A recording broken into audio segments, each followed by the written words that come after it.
屋主中意日本傳統和室設計，而佢哋一家4口又周不時去旅行，咁所以我哋討論出嚟嘅設計方向呢，就係以日本溫泉旅館為主題啦。等戶主返到屋企都有一種好似度假咁嘅感覺。成個單位經過一個非傳統嘅家居間隔改動之後呢，大致上就用咗通道去劃分咗2個區域，分別係休憩放鬆嘅地方同埋生活收納嘅地方。近窗嘅通道可以進入唔同嘅房間，走廊我哋用咗和紙趟門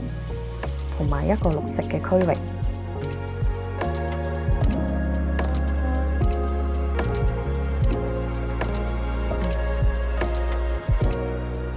寢室入面呢，就用咗日本嘅牆紙同埋榻榻米去做返個傳統和室嘅感覺。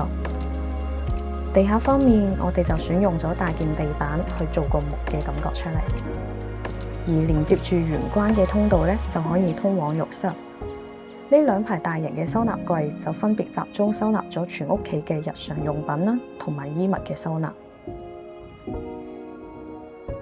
另一個日本家居常見嘅空間規劃呢，就係 LDK 區域間隔設計啦，